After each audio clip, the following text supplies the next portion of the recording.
Welcome to SSP TV five news channel. Alwal Bollaram బీబీ సిటీలో బీభత్సం సృష్టిస్తున్న సత్తర్ ఖాన్. 100కి పైన కుటుంబాలు రోడ్డుపైకెక్కి న్యాయం చేయాలని స్థానిక పోలీస్ స్టేషన్ ఆల్వాల్లో ఫిర్యాదు చేయడం జరిగింది. పోలీస్ స్టేషన్కు వెళ్లి ఫిర్యాదు చేసినందుకు మహిళల నెంబర్లు సేకరించి వాళ్ళని బెదిరిస్తున్న సత్తర్ ఖాన్. వీధి కుక్కలను కాలనీలో తెచ్చుకుంటూ వాళ్ళకి ఆహారం పెట్టడంతో కాలనీలో చాలా వీధి కుక్కలు వచ్చి గందరగోళం చేస్తున్నాయి. ఏమి అని ప్రశ్నిస్తే కాలనీ వాళ్ళపై దాడికి పాల్పడుతున్నారు.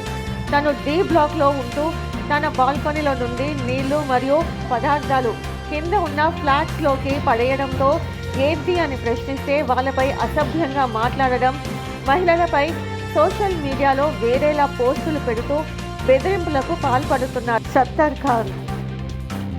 బీబీ సిటీ అనేది 1000కి పైగా ఫ్లాట్స్ ఉన్న గేటెడ్ కమ్యూనిటీ. దీంట్లో వీధి కుక్కలను అనుమతించము అని చెప్పిన సెక్యూరిటీ గార్డ్స్ చెబుతున్నా, నేను ఎన్జిఓనని, మీరు నన్నేమీ చేయలేరని, అవసరమైతే నేనే మీ పైన కేసులు పెడతానని బెదిరింపులకు పాల్పడుతున్న సందర్భంగా ఇతనిపై చర్య తీసుకోవాలని మహిళలు ఆందోళన వ్యక్తం చేస్తూ మీడియా వాళ్ళని ఆశించడం జరిగింది. మరియు ఆల్వాల్ పోలీస్ స్టేషన్లో కూడా ఇతనిపై ఫిర్యాదు చేయడం జరిగింది. ఇతనిపై కఠిన చర్యలు తీసుకోవాలని కాలనీ వాసులు కోరుతున్నారు. నా పేరు అనుకున్నా అండి. బీబీ సిటీ బొల్లారం నుంచి మాట్లాడుతున్నానండి. మా బీబీ సిటీలో 1000 ఫ్లాట్స్ ఉన్నాయండి. అందరం కూడా చాలా కలిసిమెలిసి చాలా బాగా ఉంటాము. అయితే టెనెంట్ ఒక ఆయన ఇప్పటికి 4 బ్లాకుల్లో ఉంటూ చాలా న్యూసెన్స్ అందరికీ ప్రాబ్లమ్స్ క్రియేట్ చేస్తూ డి బ్లాక్లోకి వచ్చాడండి. ఆ డి బ్లాక్లో ఏంటంటే నా పైన ఉంటారండి, వాళ్ళు పైన ఉండి ఏంటంటే రెడీ టు డై ఉన్నటువంటి డాగ్స్, రకరకాల యానిమల్స్ని తెచ్చి పెంచుతూ మాకు బ్యాడ్ స్మెల్తో పాటు చాలా ఇన్కన్వీనియన్స్ క్రియేట్ చేస్తున్నాడండి. అలాగే తర్వాత ఏమైందంటే డైరెక్ట్గా రూఫ్ ఉంటుంది కదా, ఆ స్లాబ్ థిక్నెస్ ఎంత ఉందో అంతకి హోల్స్ చేసేసి నా బాల్కనీ అండ్ వాష్రూమ్లో కూడా హోల్స్ చేసేసారండి. ఇదివరకు కూడా చాలాసార్లు కంప్లైంట్ ఇచ్చున్నాము, ఆ తర్వాత ఇప్పుడు కూడా ఇచ్చినామండి. అయితే కంప్లైంట్ ఇస్తే నా మీద పబ్లిక్ ప్లాట్ఫామ్లో అండి చాలా చండాలంగా ఈవిడ ఇట్లాంటిది అట్లాంటిది అని చెప్పేసి పోస్ట్ పెట్టిండండి. అయితే నేను పోలీస్ స్టేషన్లో కూడా కంప్లైంట్ ఇవ్వడం జరిగింది. వాష్రూమ్లో హోల్ ఉంటే నేను గత 4 నెలల నుంచి వాష్రూమ్ వాడుకోలేకపోతున్నానండి. ఆ హోల్ డైరెక్ట్గా ఉంటే దాని నుంచి ఎలా వాడుకోగలుగుతుంది? ఒక లేడీ మాడెస్టీ అనేది దెబ్బతినదా? భయపడుతూ వాడుకోలేక చాలా అంటే చాలా ఇబ్బంది ఉంది. ఒక టెనెంట్ ఇంతమంది మనకు ఓనర్స్ ఉన్నా కానీ ఏం చేయలేని స్థితికి చేస్తూ చాలా భయపెడుతూ మమ్మల్ని ఎంతో హింసకు గురి చేస్తున్నాడండి. ఇది అసలు భరించలేని స్థితికి వచ్చినామండి. అటువంటప్పుడు కంప్లైంట్ ఇచ్చినాము. ఇప్పుడు యాక్షన్ తీసుకోకపోతే ఇంకే స్థాయికైనా వెళ్ళడానికి సిద్ధంగా ఉన్నామండి.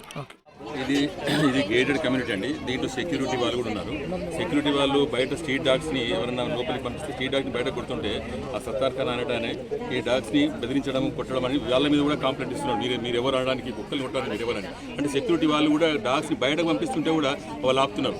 ఇప్పుడు ప్రాబ్లం ఏమవుతుందంటే బిగ్ బాస్కెట్ కానీ ఇంకేదైనా స్విగ్గీ కానీ వీళ్ళు ఆర్డర్స్ ఇస్తే లోపలికి అన్ని తెచ్చి ఫ్లోర్ ముందరగా బెల్ కొట్టేసి పెట్టేసిపోతారు. ఆ డాగ్స్ వచ్చేసి వెతకపోతున్నాయి. మిల్క్ ప్యాకెట్స్ అయితే వచ్చి మిల్క్ ప్యాకెట్స్ పోతున్నాయి. మా దగ్గర నుంచి కనీసం ఒక 7-8 సార్లు మిల్క్ ప్యాకెట్స్ మిస్ అయినాయి. ఇవన్నీ స్ట్రీట్ డాగ్స్ ఎత్తుకపోతున్నాయి. ఎవరి వాళ్ళు కుక్కలు పెంచుకుంటే వాళ్ళు పెంచుకోవచ్చు, వాళ్ళకి ఏదైనా పెట్టవచ్చు, ఏదైనా చేయొచ్చు. కానీ బయట నుంచి వచ్చిన డాగ్స్ సెక్యూరిటీ ఉండగా కూడా గేట్ నుంచి లోపలికి వచ్చేస్తుంటే వాళ్ళు డాగ్స్ని వాళ్ళు బయటకు పంపిస్తుంటే ఇతను వచ్చేసి మీరు ఎవరు డాగ్స్ని కొట్టడానికి అని. అంటే ఇది ఎంత ఘోరం అండి. ఆయన రెంట్కుంటున్నాడు అండి. అంటే ఇది ఎందరి మంది ఇప్పుడు మార్నింగ్ 5 o'clock 6 o'clock మనం లేచి మనం మిల్క్ ప్యాకెట్స్ కానీ అవన్నీ తీసుకోగలుగుతామా? వాళ్ళు బెల్ కొట్టేసరికి పెట్టేసిపోతారు. మేము వచ్చి చూసి నా కళ్ళతోటి నేను చూసినా డాగ్స్ ఎత్తుకొని పోతుంది, మిల్క్ ప్యాకెట్స్ ఎత్తుకొని పోతుంది. ఏం చేస్తాయి ఇప్పుడు? అంటే ఈ రకంగా జరుగుతుంది కాబట్టి చాలా డిస్టర్బెన్స్ ఉన్నది మొత్తం బీబీ సిటీకి. కాబట్టి ఆయన ఎట్టి పరిస్థితుల్లో బీబీ సిటీలో ఎవరు కూడా ఇష్టపడతలేరండి ఉంచుకోవడానికి. కనీసం ఒక 4 మంది అన్న కానీ అంతటి మీరు ఎందుకు అంటున్నా అంటలేదు. ప్రతి ఒక్కరితో 3 ఫ్లాట్లు మారిండి ఇంతవరకు. ఎప్పుడు కూడా ఇదే గొడవ. ఏం చిన్న చిన్నది విషయం. నేను కూడా బీబీసిటీలోనే వన్ ఆఫ్ ద రెసిడెంట్ అండి. ఇప్పుడు ఒక రెసిడెంట్ ఇప్పుడు అన్నపూర్ణ గారు చెప్పినట్టు అతను సత్తర్ ఖాన్ ఆయన పేరు. ఆ రెసిడెంట్ వల్ల మేము ఇంతమంది 1040 ఫ్లాట్స్ ఉన్నాయి, ఇందులో ఉన్న వాళ్ళందరూ కూడా సఫర్ అవుతున్నారు. ఒక వ్యక్తి వల్ల ఈ విధంగా మానసికంగా అందరూ బాధపడడం, అందరు పిల్లలకి సేఫ్టీ లేకుండా ఉండడం, కుక్కలతోటి కరవడం, ఇవన్నీ కూడా మాకు చాలా బాధాకరంగా ఉన్నాయి. ఇక్కడ అందరూ కూడా మధ్యతరగతి వాళ్ళు ఇల్లు కొనుక్కొని ఉన్నారండి. ప్రతిసారి ఎవరైనా ఏదైనా కంప్లైంట్ చేస్తే మాకు వేరే థ్రెటనింగ్ కాల్స్ రావడం లేడీస్కి. ఇంతకు ముందు కూడా మేము పిఎస్కి వెళ్ళి సంప్రదించాము ఈ విషయం గురించి. ఇప్పుడు కూడా మాకు ప్రాబ్లం వస్తే పిఎస్లో అన్నపూర్ణ గారితో పాటు అందరం కలిసి సొసైటీ మొత్తం కూడా సంప్రదించారు. మాకు ఇక్కడ న్యాయం కావాలని కోరుకుంటున్నాం. ఇక్కడ న్యాయం కాకపోతే మేము పైన వరకు వెళ్తామండి. మన సీఎం రేవంత్ రెడ్డి గారు కూడా ఈ విషయం చూసి ఈ లేడీస్కి ఏ విధంగా హరాస్మెంట్ ఉందో దాని గురించి కొంచెం పట్టించుకోవాలని మేము కోరుకుంటున్నాం. బ్లాక్లో ఉంటాము. మా ఫ్లోర్లోనే ఒక అమ్మాయిని కూడా ఒక కుక్క కరిచిందండి. అది కూడా ఈయన తెచ్చి పెట్టడం వల్ల అది పాపపైకి అటాక్ చేసింది. అది కూడా మేము కంప్లైంట్లో ఇచ్చాము. ఆల్రెడీ పిఎస్లో వెళ్ళి కూడా కంప్లైంట్ ఇచ్చాము. కానీ మళ్ళీ మాకు వేరే అన్నోన్ కాల్స్ కూడా వస్తున్నాయండి. అలా కంప్లైంట్ ఇచ్చిన దానివల్ల మాకు అందువల్ల మీరు మీడియా తరఫున మేము న్యాయం కోరుకుంటున్నాము. సిటీలో వన్ ఆఫ్ ద రెసిడెంట్ అండి. ఆ సత్తర్ ఖాన్ అనే మనిషితో మేము చాలా బాధపడుతున్నామండి. అసలు ఓన్లీ 1 పర్సన్ అని కాదు, అన్నపూర్ణ గారు కాదు, మేము డీ బ్లాక్లో ఉండే 70 రెసిడెంట్స్ చాలా బాధపడుతున్నాం. ఇంకా మొత్తం 1050 ఫ్లాట్స్ మెంబర్స్ కూడా మేము చాలా బాధపడుతున్నాం.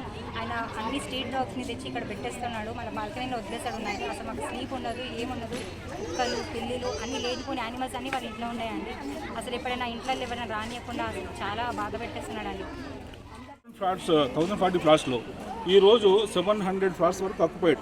అంటే ఈరోజు ఒక్క వ్యక్తి వల్ల 700 ఫ్యామిలీస్ సఫర్ అవుతున్నాయి. సో ఇందుకు కానీ ఏంటంటే ఆ వ్యక్తి మీద చాలామంది అంటే ప్రస్తుతం ఆయన ఎక్కడైతే ఏ బ్లాక్లో అయితే ఉన్నాడో ఆ బ్లాక్లో వాళ్ళ పరిస్థితి మరీ దారుణంగా తయారైపోయింది.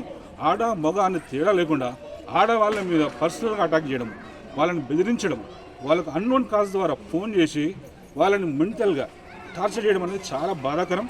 ఈ విషయమై స్థానిక మహిళలు కూడా మన పోలీస్ స్టేషన్లో కంప్లైంట్ చేయడం జరిగింది. ఇందుకు కానీ ఏంటంటే వాళ్ళ తర్వాత ఏంటంటే అంతేకాకుండా కొంతమంది వచ్చేసి అంటే వాడు ఏంటంటే నాకు అంటే లోకల్ నాకు మీడియా తెలుసు, నాకు లోకల్ ఎన్జిఓ తెలుసు, నేను లీగల్ యాక్షన్ తీసుకుంటా అంటే అంటే అంటే అనవసరమైనటువంటి బెదిరింపులు అంటే కొంతమంది. దాంతోపాటు అంతేకాకుండా రిలీజియస్ పరంగా కూడా ఒక కార్డును మైనారిటీ కార్డును వాడుకోవడము. సో ఇదంతా కూడా చాలా బాధాకరం అండి. ఈరోజు ఇంతమంది సఫర్ అవుతున్నారు. సో దీనికి గాను ఎలాగో మాకు లోకల్ పోలీస్ స్టేషన్ నుంచి మాకు మద్దతు ఉన్నా కానీ సరైన యాక్షన్ తీసుకోవట్లేదు. ఒకవేళ ఇది కనుక ఇలాగుంటే మేము పై స్థాయిలోకి వెళ్ళేసి మేము మా కార్యక్రమాలు చేపట్టాల్సిన అవసరం వస్తుందేమో అనిపిస్తుంది నాకైతే.